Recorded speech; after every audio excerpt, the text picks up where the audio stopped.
So let's continue. I mean, with the concept of the bhakti.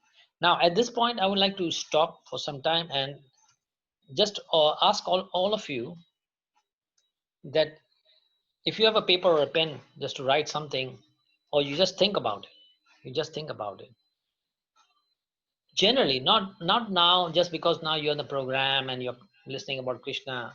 So your feeling of today, how's your feeling? Like, how do you feel? Like, what I mean to say, suppose, to give an example, you say, oh, today I'm feeling sad, or I'm feeling angry, or I'm feeling happy, or I'm feeling fatigue, whatever you want to say. I'm just giving you an example. Okay, you just think about it or write in the paper. It's important that you write it, because you don't have, I don't want you to change, because after the program, when we continue with our program, then you may say, no, I thought it better, and I think now I feel this way. No, you just write it, don't cheat with your own self.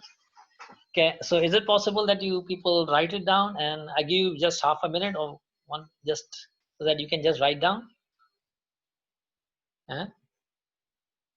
So in the meantime, I'm going to welcome the newcomers who are joining in, and uh, just to let them know that we have started the program about half an hour back, and now we are talking something about Bhakti Sangha. Okay, so Bhakti Sangha, as this in the meantime, the participants are writing the feelings of today. When you're through, just stop it, and then we will continue, and then after that we will speak about it a bit.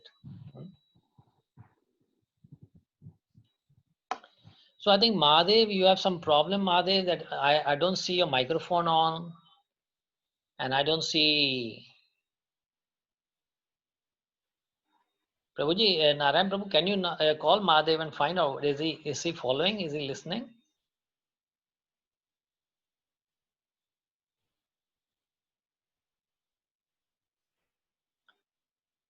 Okay, so you people are all through with your noting down the feelings?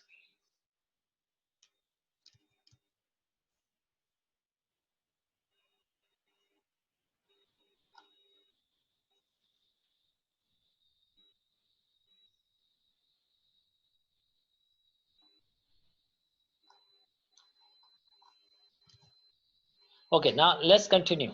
So we said there are the four requirements which are there, that for maintaining yourself in the material world. But besides this, we said if you connect those activities with the Supreme Lord, then those activities becomes into devotional service. Okay, welcome Asha, we are glad to have you, although a bit late, but it's good. So these people, they are called the true seekers of the truth. Okay, those people who are connecting to the Supreme through their activities, and those activities apparently may look like they are material activities, but because they are connecting to the Supreme, those activities are called bhakti, and they are the true seekers of the truth. And their main purpose of these people is to recognize their original status. Okay, we have an identity of ourselves which actually we are today unaware of, maybe because we call ourselves by our names which are being given to us by our parents, and we think we are those people, right? We associate with that name, with that family, with the lineage, with our business, and we say I'm a phone dealer, or other may say I'm a car dealer, I'm saying I'm a property dealer. So we identify with our activities. Okay, so that's not actually our original identity. Our original identity is something different, is spiritual. And this we are forgetting every now and then, because how do you know that you are really identified yourself, or you're not identified yourself? Or you're still in the material platform, or you're under illusion still? How do you know whether it is, what is, in what status you are? It's very simple. The very simple fact is, if a person gets annoyed, he get angry with somebody, with his wife, with his children, with day-to-day matters, with small tribal matters, and he still has that greed to accrue more and more, you can understand he's still identifying with his material body. Okay, that is his status, because he has not understood that he's spiritual. Because if you are spiritual, these things would never bother him. He would be. So we are all in the same platform, that we are no exceptions. We are still, what we are doing is we are in the process of our spiritual lives. We are trying to learn, and these means like getting together, sangha, doing this sangha, and doing this bhakti, following the principles of bhakti.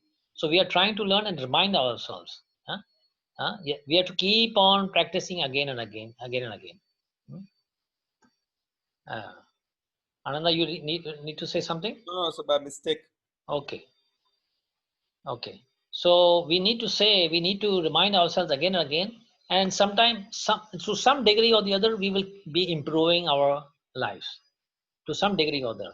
The final thing would be that we become perfect in in a spiritual life. But if not, whatever progress is done, that progress will be within our means. So I will just show you. There's a verse in Bhagavad Gita which is saying what happens when you do any service. You have the verse in front of you. Uh, if anybody wants to say out that verse, is most welcome.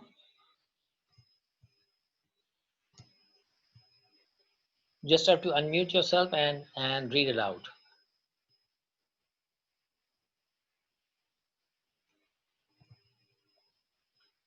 Okay, otherwise I'll read it. It says, Neha Bikrama Nashosti Pratyavayo na Vijate Swalpam Apashya Dharmasya Trayate Mahato Bhayat.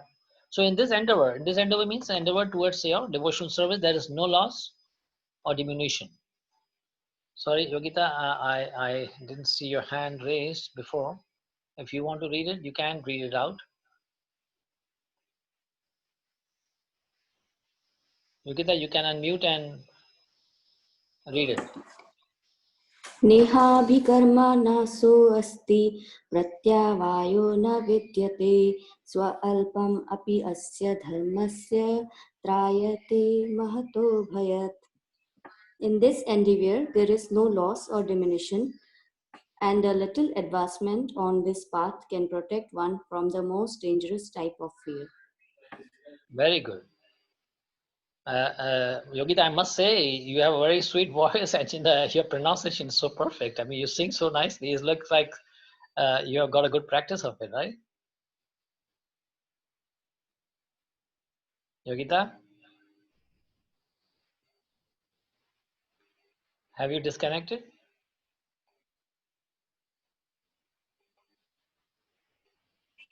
Yeah, thank you, Prabhuji. I cannot unmute myself, that's why. Okay, Sorry. okay. Yeah, Okay. thanks, Prabhuji.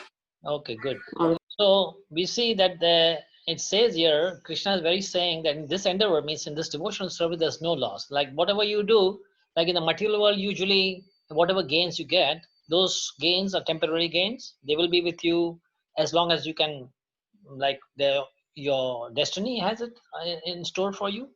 There are two ways of losing it. As long as the destiny maintains it for you, it's fine. Your destiny in the sense that your karmas are there, they will be there with you. Because and other possibility is as long as you are alive, like once you die, then you lose everything. But not everyone who has everything can conserve it till he dies. Many times it happens that even in his lifetime he loses everything. Like there can be big calamities, like and in those calamities, so we have seen that people have lost everything in those big calamities. So there's no guarantee that you can have with you. I think Himagori has something to say. Himagori, you have something to say? You have your hand raised. No, that was for the previous thing. Okay, fine. So just when you finish, you just lower your hands. Okay. Okay. Okay. So in this spiritual life is a different thing. Whatever you gain, even no material force, no any law of karma can take this away from you what you accumulated spiritually. You may have accumulated 5%, 10% growth, whatever it is, doesn't matter. 1% doesn't matter. You don't lose. Because in the next life, you will be able to continue from where you have left.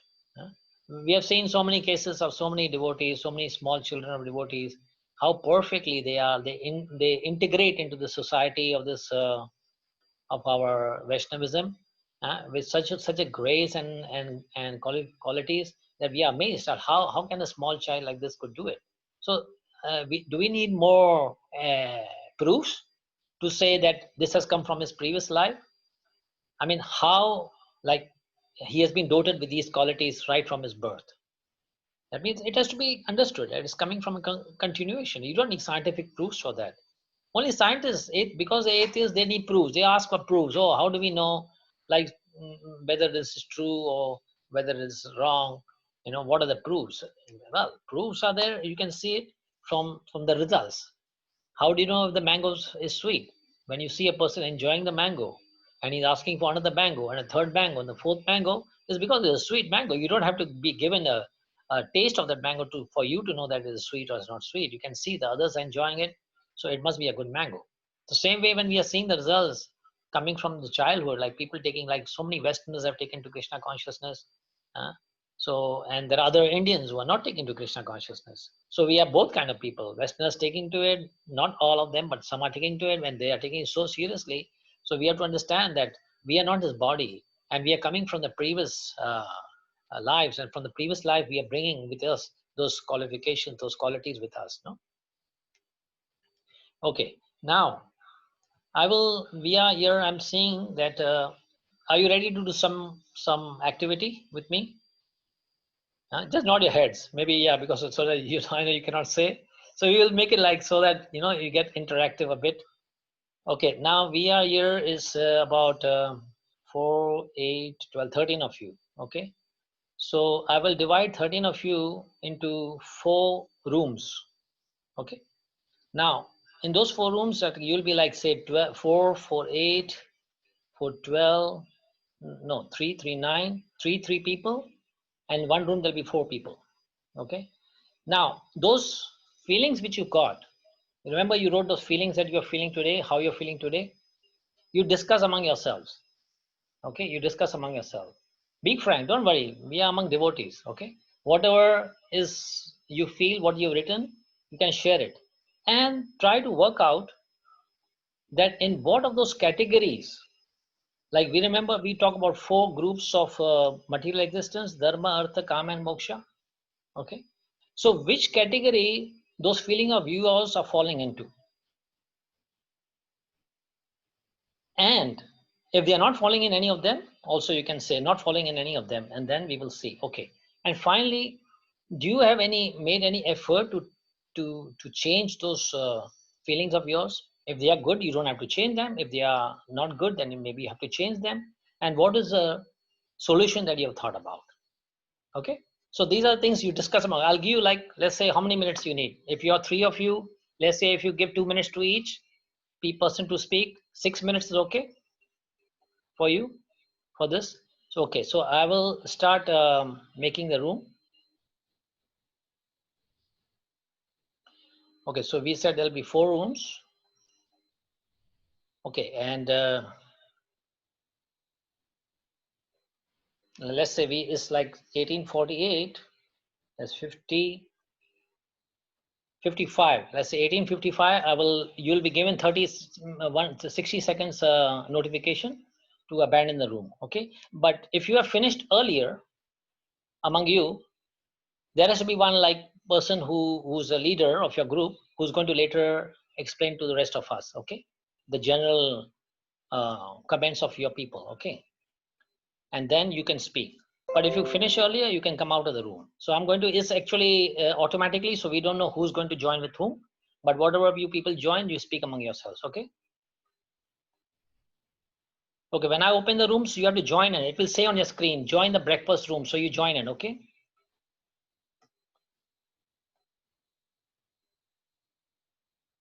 okay, start joining. You are already.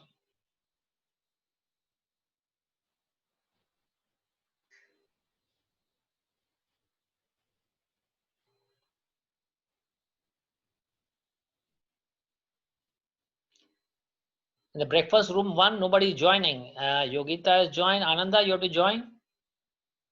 Sonam has joined.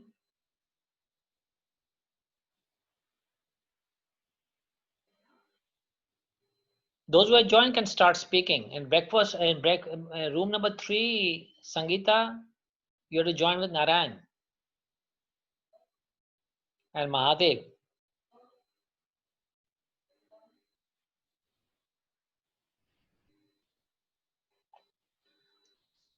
Okay, some I don't think whether they want to join, but I'm sorry, Narayan, I think.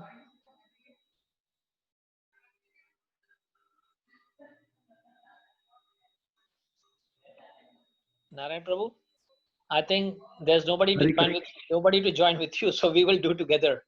I think Yeah, sure. I don't know what happened with Mahadev. He's not. He's having problem with microphone. He can listen us, but can't speak. Okay, now Sangeeta has also joined. Yeah. Okay, so we can share. You can share your feelings. Yeah, yeah. I feel very happy. You feel very happy. Yeah. Because Okay. I can give more time for spirituality things, more time to reading and chanting. Okay. Just makes me happy. That's what my feeling is. Okay, so you would like to remain in this status of happiness, or you want like to change it? Stay as it is. Stay as it is. Okay. The government is paying us, so no problem. Okay, good. Though financially it's low, financially is not even half. Yeah. But it's okay. I mean, it's more work than it's going for spirituality is more work than finance. Okay, so because you're the group leader, you become the group leader. You explain when the time comes. You explain what you say. You are the leader. You are leader. No, I'm the host. I just joined in to accompany you. Okay. All right then. Okay. Sangeeta? Yes, please. Yeah, so you want to share your feelings for today?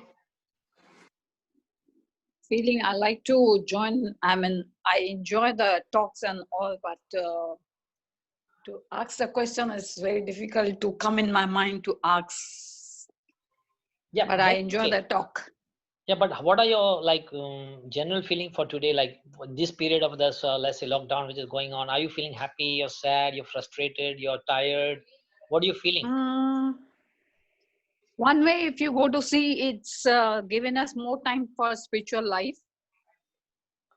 But for some who cannot work or get enough money to take a life easy, for them we feel bit of sorry.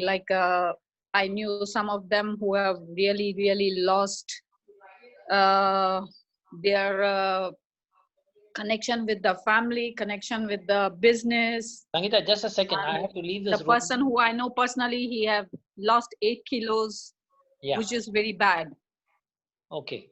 So I will take my leave from your room now. Narayan Prabhu, you control the room with Sangeeta. Yeah. I will take notes and then I will, I'll leave this right now. Okay.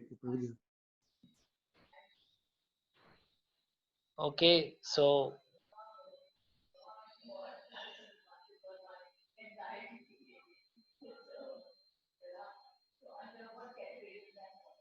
we have other people who have joined the room. Jyoti, I think you're just joined in.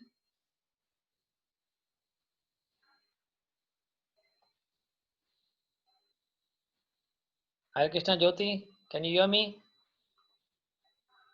Your mic is off. Your camera is off, your mic is off. So we cannot see you, we cannot hear you.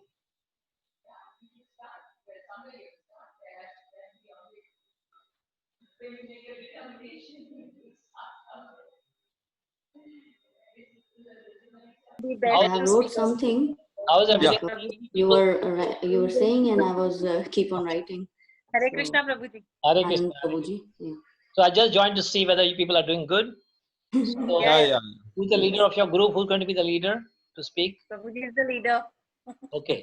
So you have now, I'll be just finishing with one more minute to finish and then we will close up. Okay. Okay. Okay. Yeah.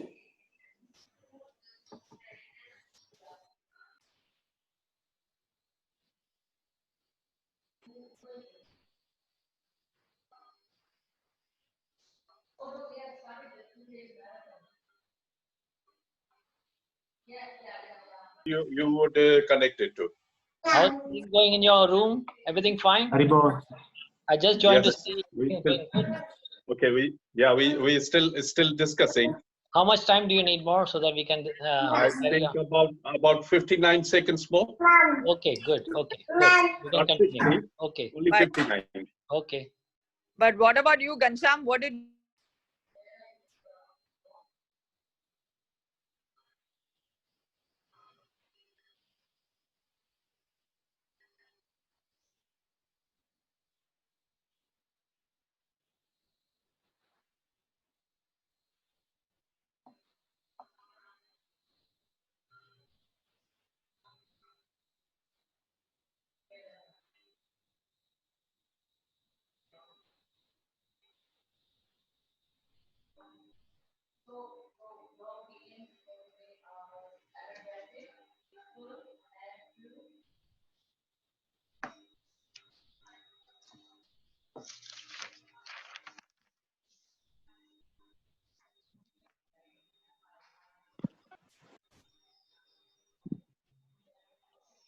Okay, so Narayan Prabhu, you're already out?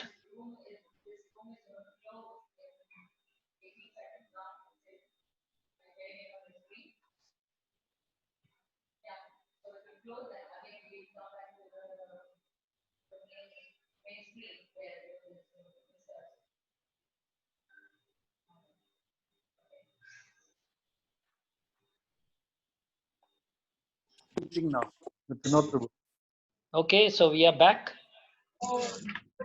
Yes, Hare Krishna. I was just connected to Krishna.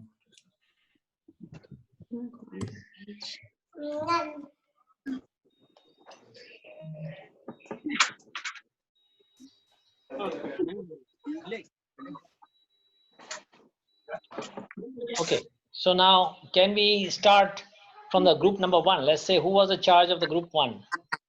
Ananda, I think you were the charge of group 1. Yes. So can you just share what you people have spoken? Yeah. So we came to a realization that, however, whatever we're feeling today, we don't categorize into this dharma, artha, kama, moksha, because this is still material activities. Even moksha is impersonal liberation we are speaking about. So we felt, we realized that whatever activities which we do, we should offer as a service to Krishna. And follow the path of Yukta Vairagya, means whatever activity which we do it as love for Krishna and connected to Krishna somehow or the other, and that way we advance in the path of bhakti. And our objective is not, at least intellectually, is not dharma, artha, kama, moksha. Our objective is to become the servant of the servant of Lord Krishna or Radharani. Okay, very good. And this mean to say you are 4 of you in all? We were 3, Sonam, Yeah. and yeah. So more or less the conclusion was same, because they could not express much, but they said that what they feel is not like in those 4 categories. Very good. Very good. I mean, these are the highest, thoughts a person can have. I mean, there's nothing beyond it. Of course, as we said, that these things are necessary, but beyond these things, once you have your own identification recognized, then there is something much superior, which we will now continue with our reading and studying about it.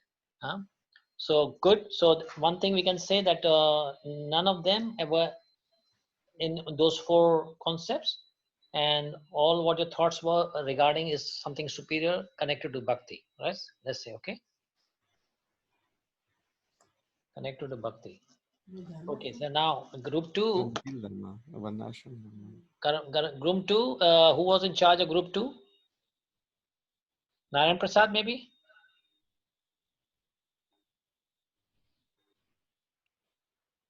Hare Krishna Prabhuji. Yeah, Narayan Prasad. Yeah, we were 2, like myself and Sangeeta Mataji. And according to what we shared is that we are happy in this period of time because we could give more time to spirituality, more time for chanting and devotional service. But at the same time, we feel sorry for others who are suffering financially, So I don't know how to relate with the Dharam, Moksha, Kam and Earth. I have no idea how to relate it. This is what we feel. Well, if you're happy on a spiritual level, because you said that you're happy because you have more time for spiritual activity, Yeah. so they don't enter into these 4 pillars. I mean, they are beyond those, because in those 4 pillars, there was nothing of spirituality. Okay. So it's not called like our sense gratification. Like we are feeling happy because we are giving more time to spirituality. It's not our sense gratification. No. Our mind is happy. See, if you eat a laddu which is offered to Krishna, and although you may enjoy the laddu, that's not sense gratification, because it's a prasad that you are. Okay, that way. So if you are happy because you have time for spiritual activity, and you are also sad for people who are suffering, that means you have a compassion for others. You have your compassion for others. Those are the qualities of a devotee. That's what Sangeeta Mataji said. She knows somebody in person. Yeah. Who is suffering a lot, like in this period of time. His family is not, cooperating with him and all that things. Yeah. Which is normal we see in dunya, like in world. Yeah. So that's what she's expressing. Yeah. Very good. So we have the second thing is, okay, so we had the first one was we say that they have all feelings connected only to bhakti. Okay, and second is that you feel happy because you also connect to the spiritual concept of life. Okay, good. Now, so we go on to the next group. I think Gansham Prabhu, you could be the leader of the third group. Gansham Prabhu? Yes. Yeah.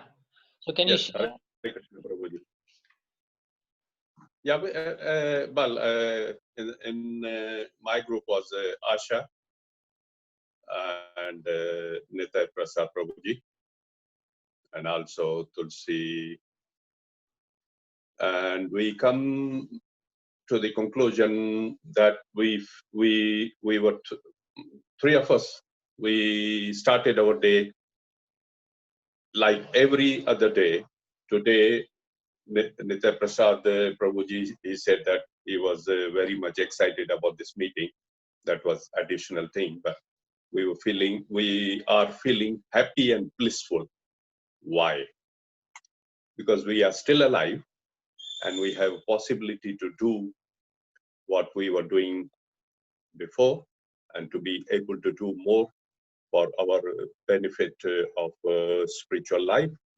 And also we are able to do something for others if we are alive. If we are not alive, then there is no further advancement. We are doing something else, well, whatever the Lord decides in our next birth. So basically, that was the concept. So we, in general, we will not, although Nitya Prasad said he would connect it to dharma, but whatever he explained and whatever I am feeling, that we would not connect these to either to dharma or moksha, because if we are connecting to dharma, moksha, or any other kama or artha, then we are stuck in the material world.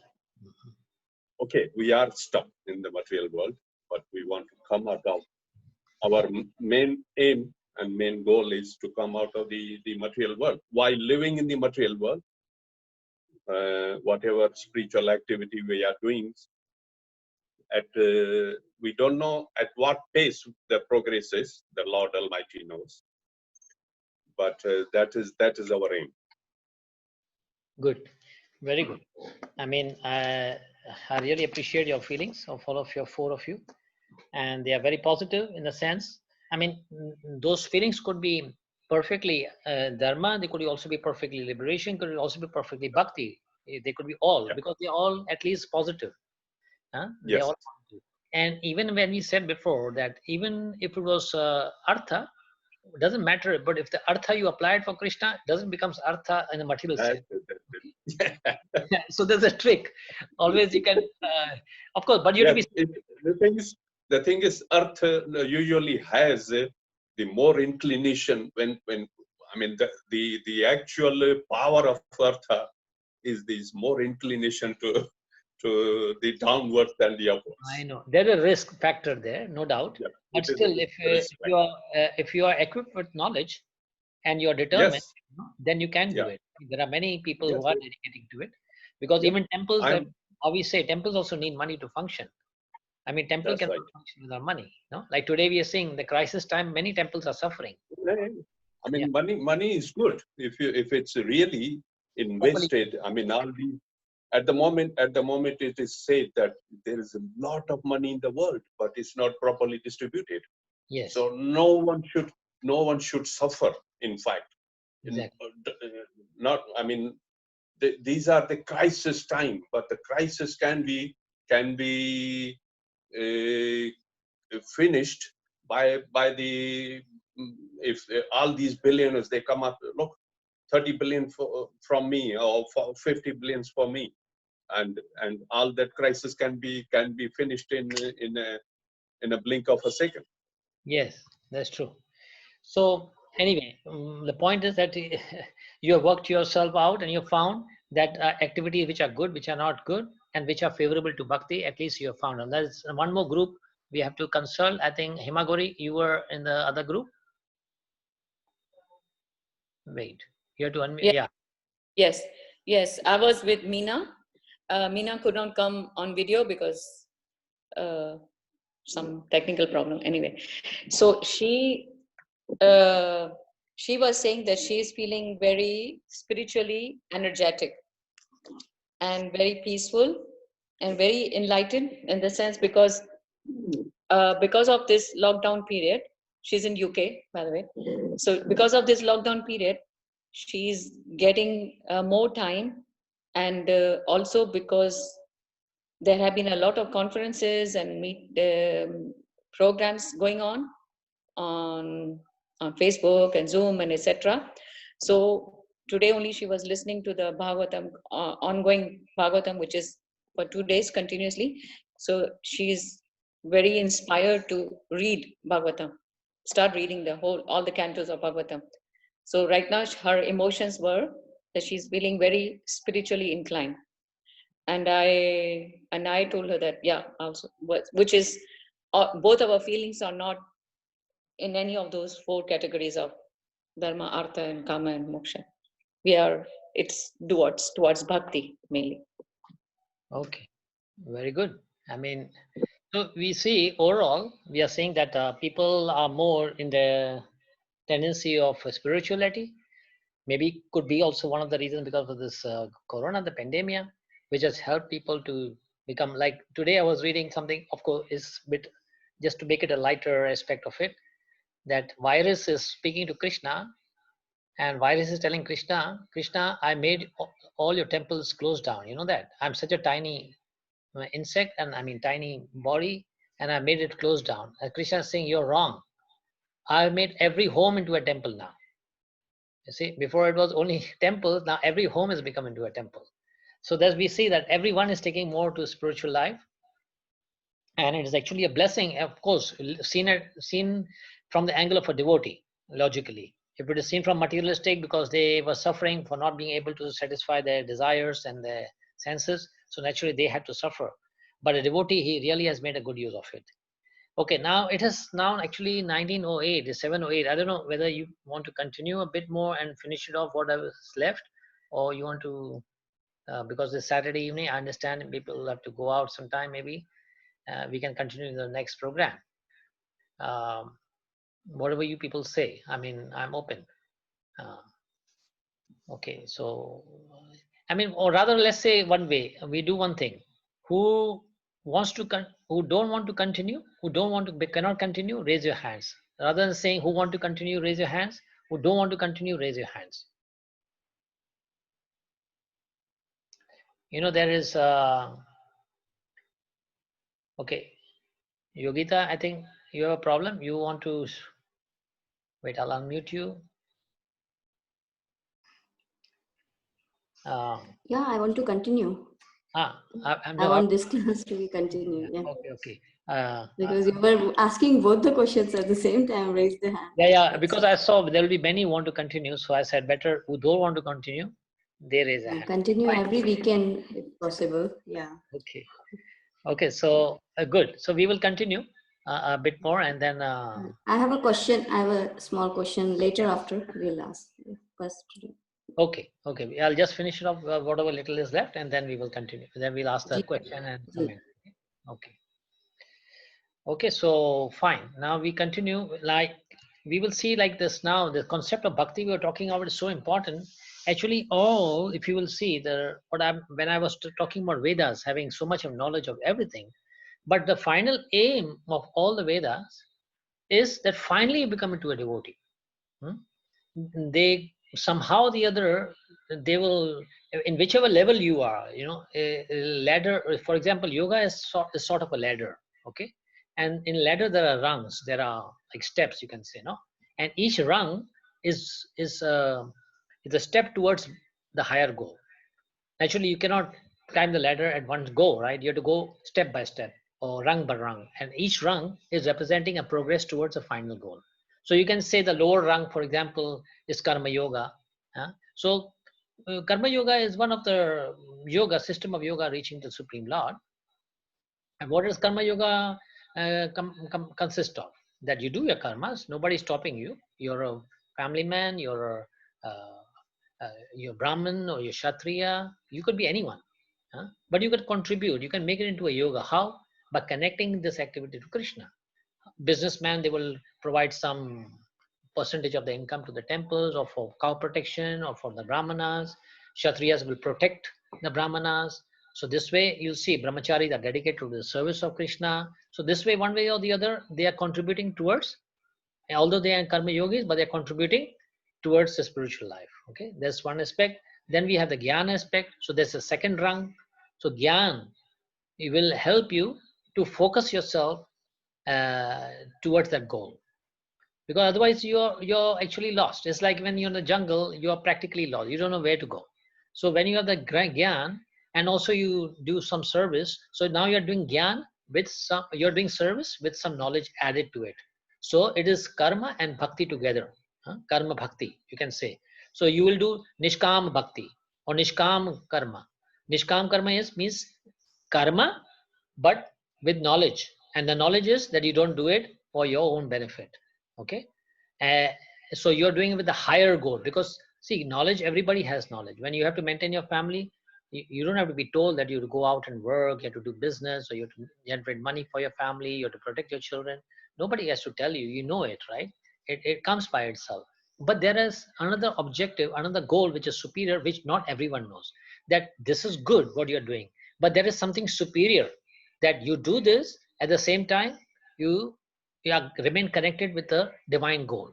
And that divine goal is because after you have understood your nature, and your nature is what? Your nature is that you are the spirit soul, you are not this body, your family is not your body, your family just an extension is being provided to you just to continue help you in your spiritual life. Okay, so the next rung is the jnana, then there is a dhyana, the meditation aspect, and this way you go on going higher and higher, higher and higher, until you finally reach to the final rung or the final platform, which is bhakti. And when you reach to the bhakti, then you realize that had you not wasted so much time in reaching to bhakti, when it was so easy that through the shastra, which are also telling you that all the verses, finally you'll see, you take any verse from Bhagavad Gita, any verse, you will see there's some tinge of bhakti in that verse. You interpret it that way. Like for example, the verse that we were reading, Neha Vikrama Nashyosi Pratyavayana Vidyate, there is no loss or no diminution. So what they're talking about, no loss, no diminution, is of bhakti. There is no loss. So every verse will be finally leading you, but you have to search for it. So all depends on what you are searching for. What is your final goal, your lakshya, your aim in life? What are you aiming at? So once you have the aim settled, then you will see everything becomes smoother. It's not that you'll be free from difficulties. Like once you know that where you have to go, then you will adopt that means to reach there, right? The fastest means to reach there. Like suppose you know that by flights or by airplanes is the fastest route, and you have no time. I mean, if you have to go from Bombay, let's say to London, you could go many ways. You can go by unimaginable ways, walking, cycle, car. But you know, the fastest is plane. It costs a bit of money, but you know, you reach quickly and you get the benefit of being in London. So if we know our lives are short and we need to go quickly back to the spiritual world, because this human form that we have got, this human form is not for eternal period. It has some duration, and after the duration, we'll be kicked out, Prabhupada would say, of this material world. We'll be practically kicked out. Okay, so good activities like philanthropic activities, and these activities are good, we don't deny them. You could do them also simultaneously. Undoubtedly you could do them, but at the same time, at the end of the day, you have to realize that you should do for yourself, and help others as well, to improve their spiritual life, somehow connect them to the spiritual life. And like now, for example, the temples all over the world, like ISKCON temples, uh, in spite of these calamities and even shortage of finance that they're having, somehow or the other they are making arrangement to provide prasadam to people, because this is a requirement today. Today, if I take a book to somebody and I say, read this book, he say, look, I'm hungry, give me food, I don't need your book. Okay, so we have so many other alternatives. of doing devotional service. So we provide them with prasad. Okay, give them nice prasad. They eat the prasad and they are getting the benefit. And you continue doing your activity, your spiritual activity of distributing prasad as well. Okay, now let's continue with this. This is in bhakti aspect. There's in this material world, what happens is that there's a continuous going and coming. No, I mean, are we still interested, like in going and coming back? Huh? So this going and coming is not beneficial. It's technically called bhog tyag. You're doing, but again you resume it. Today, hello. Right. Okay, sorry, I have to mute you people when you enter because we are continuing, and there will be later on you can discuss things. Okay, so because we have been starting since almost an hour and a half back, so we are well way through, and I was just explaining about this bhakti aspect.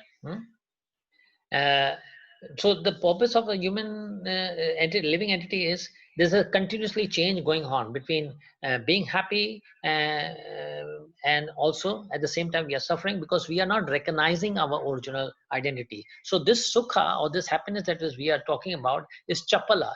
Chapala sukha means flickering happiness.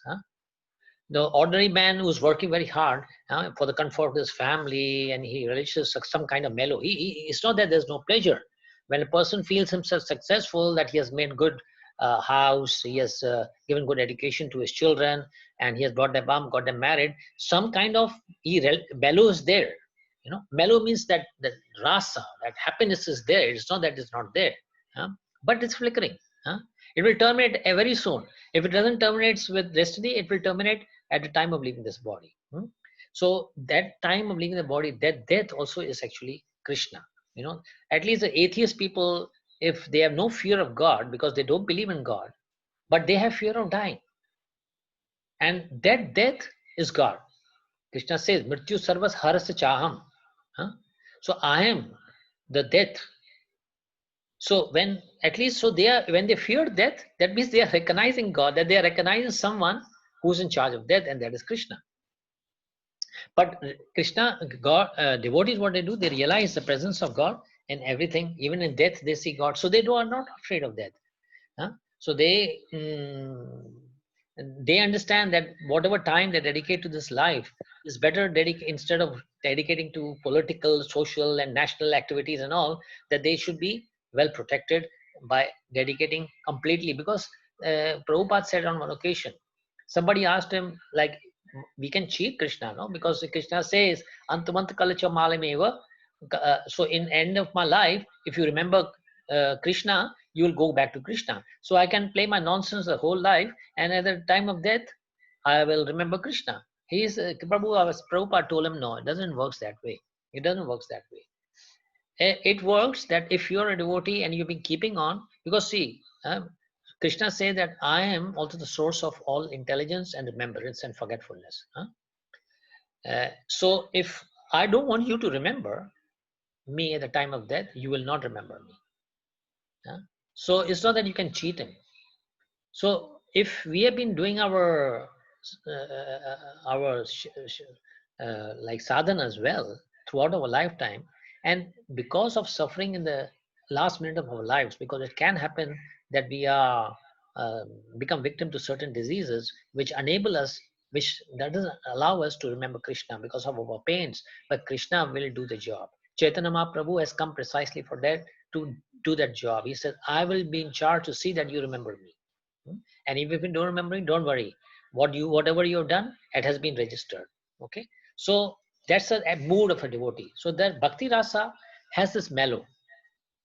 And this mellow is a transcendental loving service of Lord. Therefore, it is called Amrita. And the bhakti rasa is called Amrita. So in Bhagavad Gita also, there is a saying that the devotees can save themselves from great dangers from this bhakti rasa.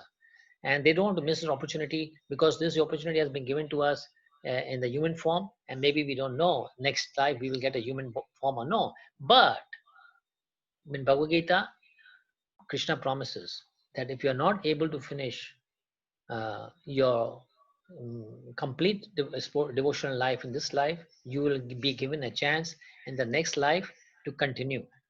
Prapya punya kritam lokam ushitva shashvata sama.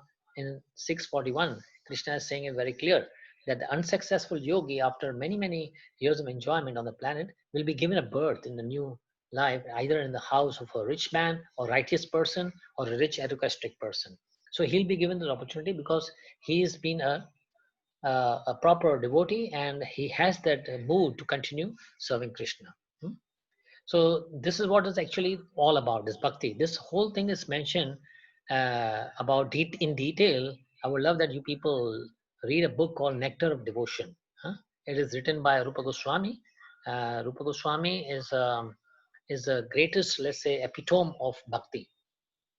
He is among the first disciples of Chaitanya Mahaprabhu. Of course, we cannot call him disciple because he, in his spiritual form, in the spiritual world, represent Rupa Manjari. In the spiritual world, we all have some identity. Today we may be so and so person, such and such person, a rich person, a poor person. We could be anybody.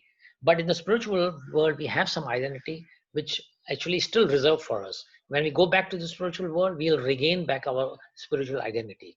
All identity in spiritual world are either we are manjaris or helpers of Radharani, or rather saying helpers of the gopis of Radharani, or we are helpers of the Gopals of Krishna.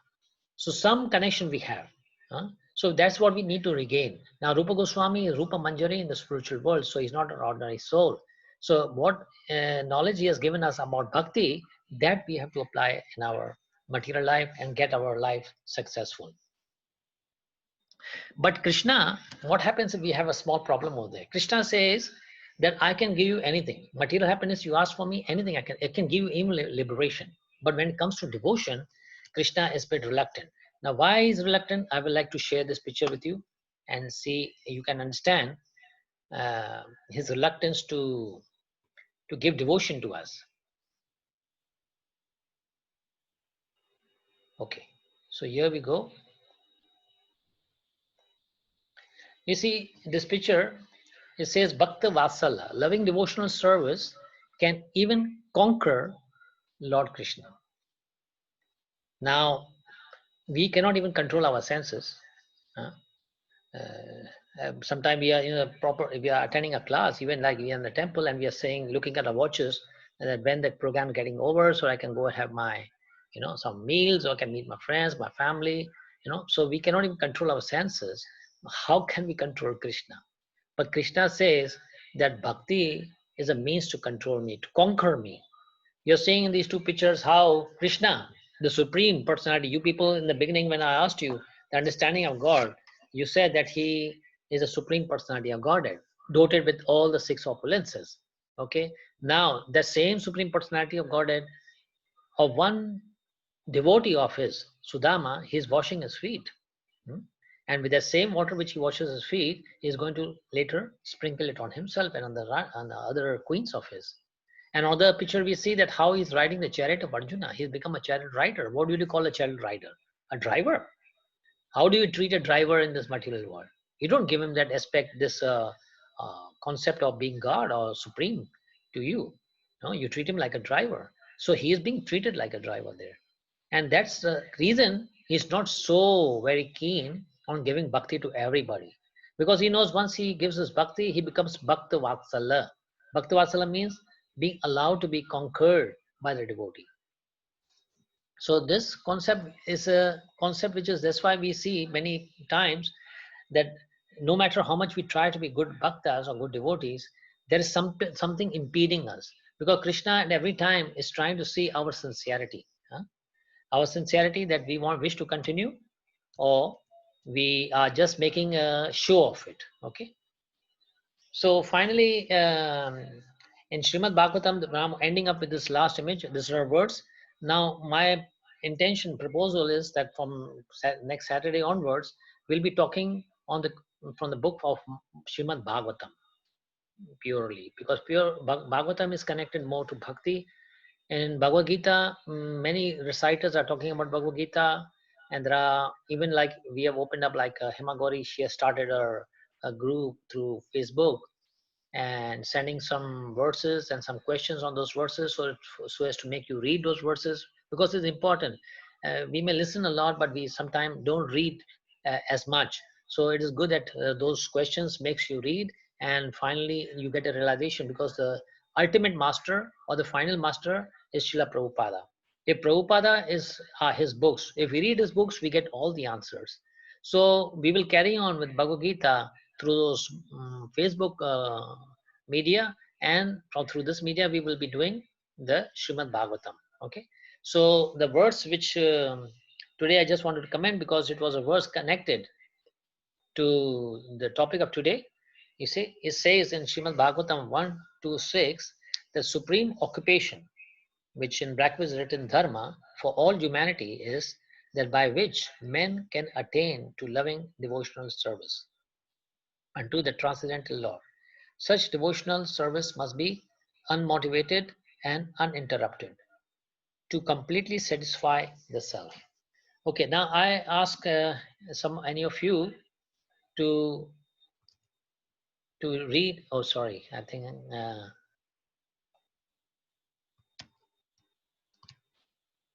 So if you can read from there those things which are highlighted.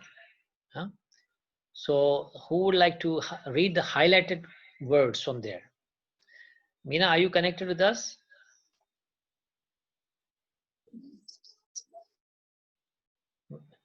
Yeah. Meena, can I ask you to read those highlighted words and loudly? No? No response?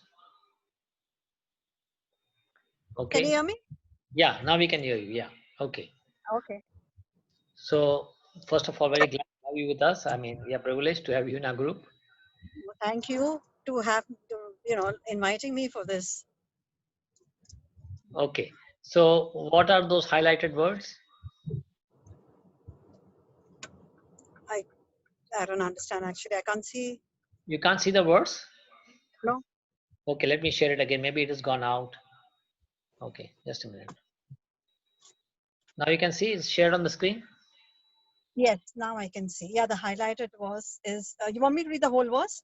No, no. Or just the highlighted word? Yeah. Okay. Supreme occupation, loving devotional service, unmotivated, uninterrupted. That's right. Good.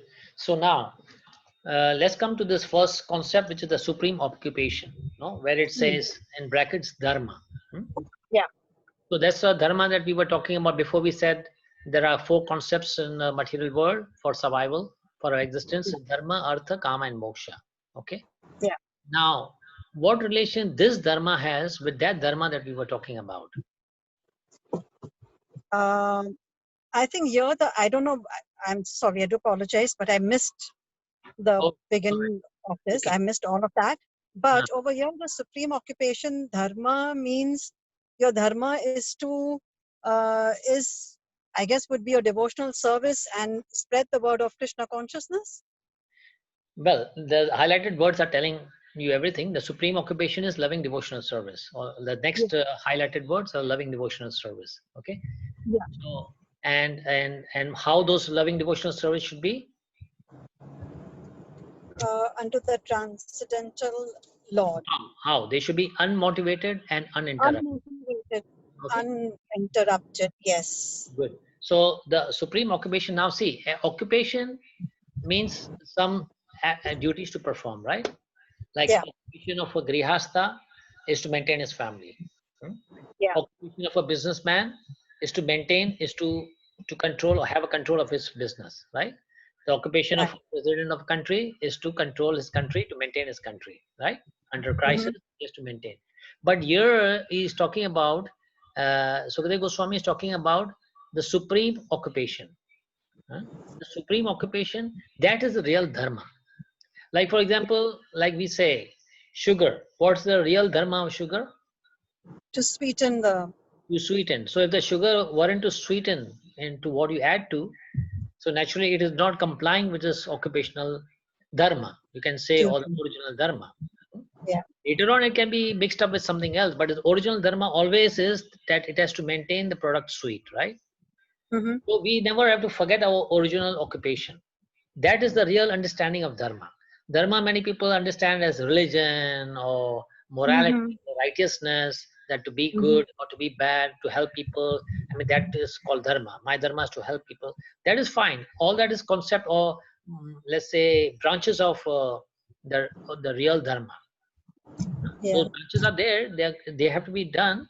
But the main dharma, the main trunk of dharma is our occupation in loving devotional service to the Lord.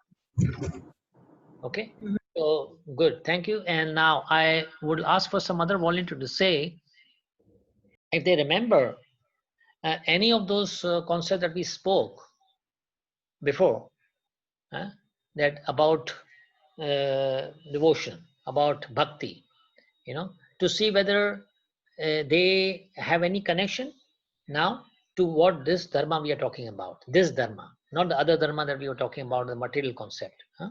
So we spoke about the concepts. We said about surrender, we said about love, we said about chanting, devotion, and all-time dedication.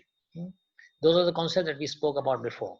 So do you see that all have some connection or complete connection to this dharma, which is loving devotional service?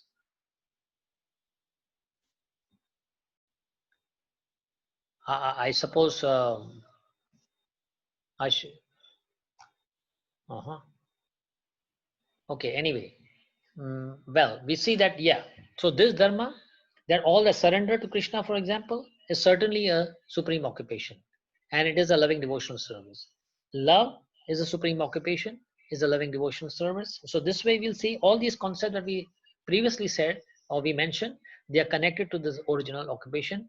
And if this original occupation is uninterrupted and unmotivated, how do you understand by that unmotivated? There shouldn't be something in expectation to get something in return. That I am doing this, I should get this in return. Okay, that will be motivation is there behind that. But if there is no motivation, it becomes pure, unmotivated, and uninterrupted.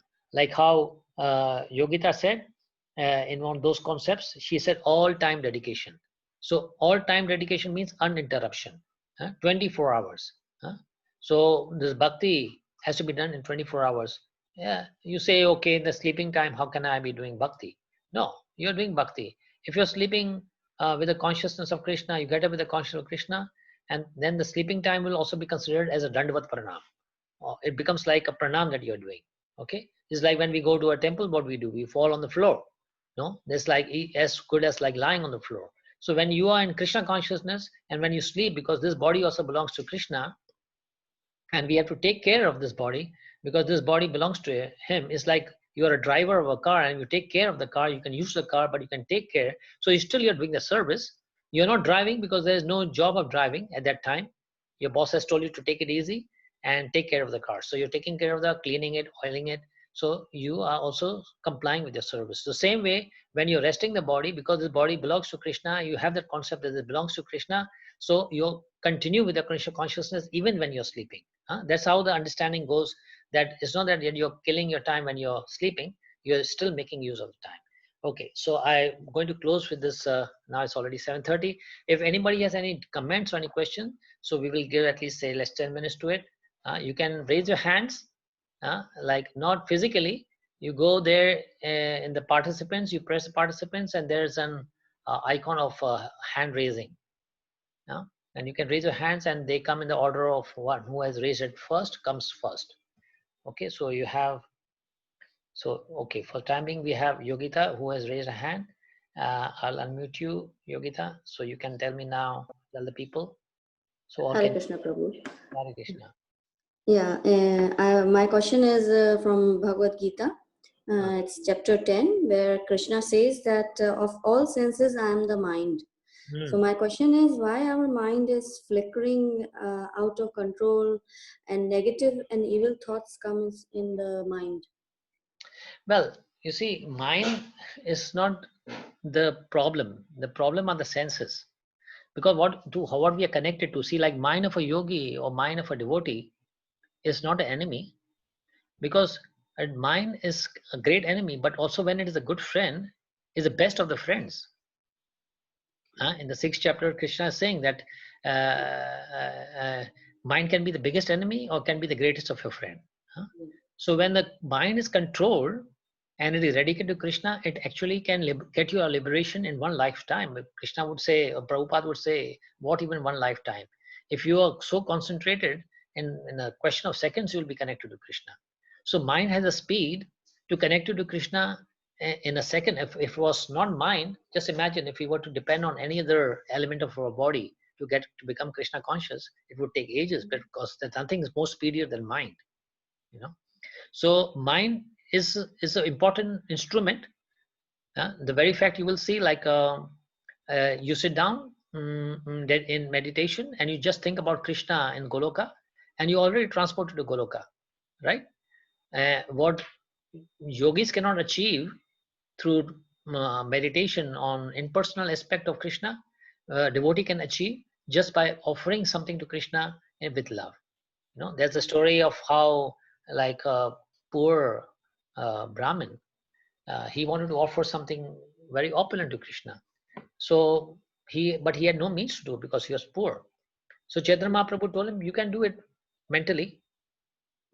He said, oh, that's good. So mentally he would decorate the deities with all the best of the jewelries and best of the clothings every morning, best of the offerings he would do to him.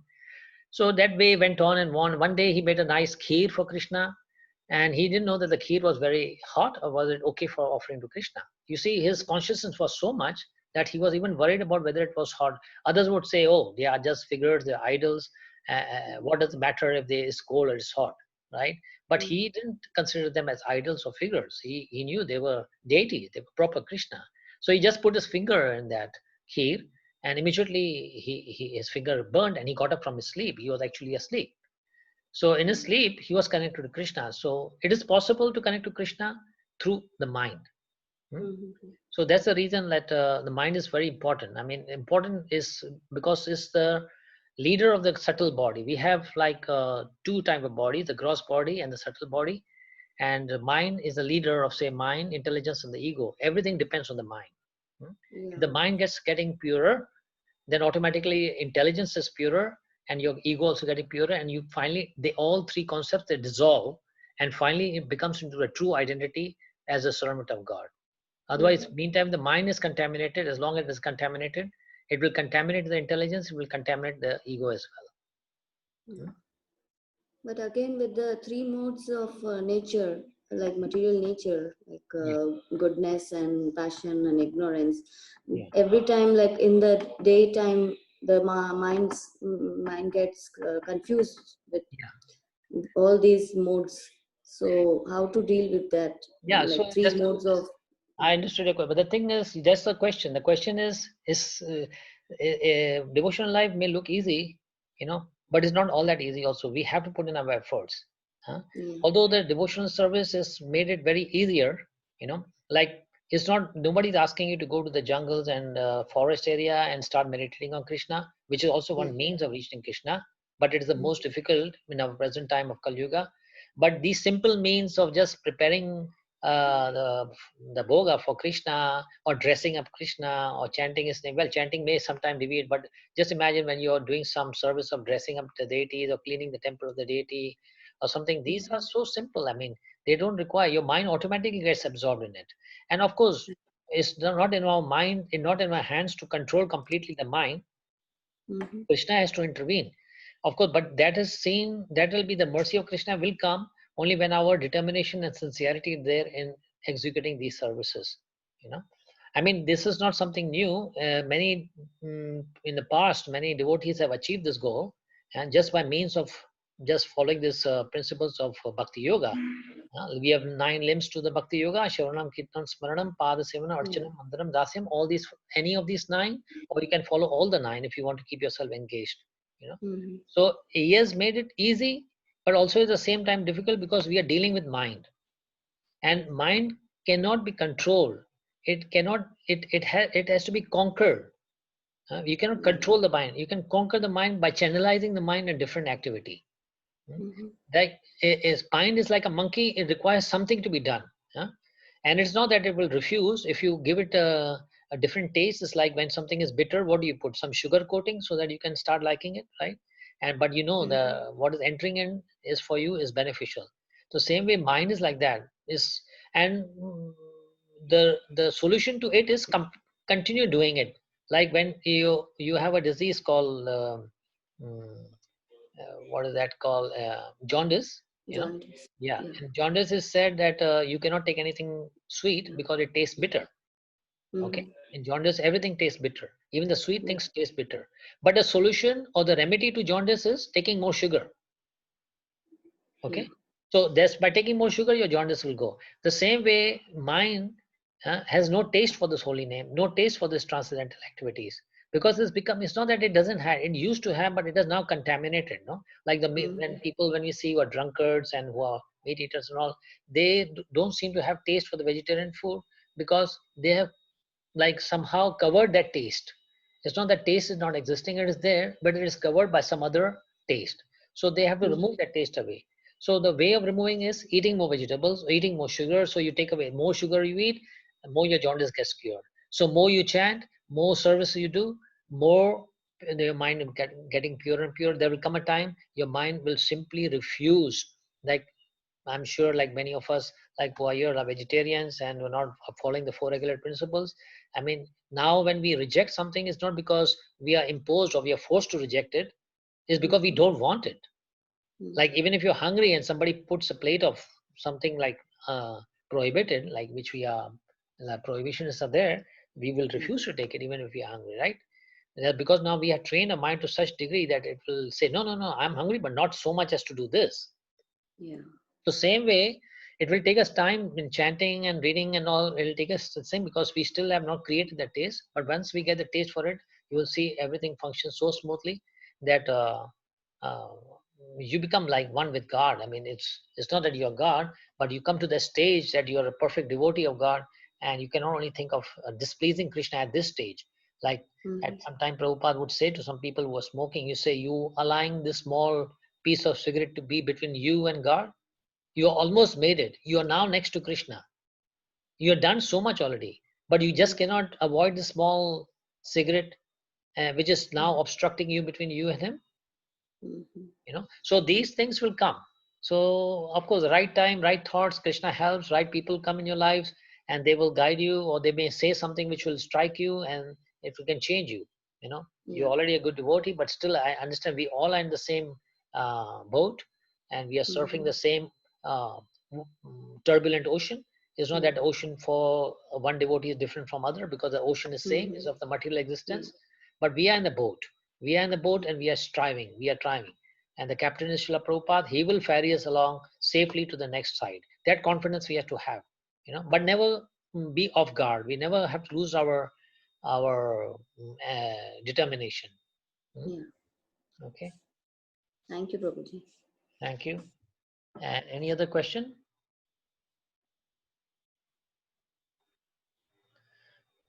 Okay, so we will close now, and next week Saturday same time we will start.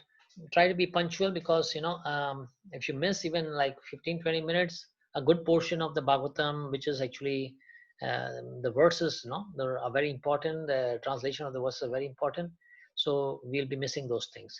So I will please ask you to join punctually at 6 o'clock, and this way we can go through the study, or you can say the reading of Srimad Bhagavatam. Hare Krishna, and thank you very much. I can, let me see if I can, I don't know, it's not allowing me to unmute all of you, but now if you can unmute, you want to unmute and say Hare Krishna to everybody, and we can call up for the meeting. Hare Krishna. Thank you, Prabhuji. Thank you very much. Hare Krishna. Hare Krishna. Hare Krishna. Hare Hari Bol. Krishna, thank you. Hari Bol. Hare Krishna. Krishna.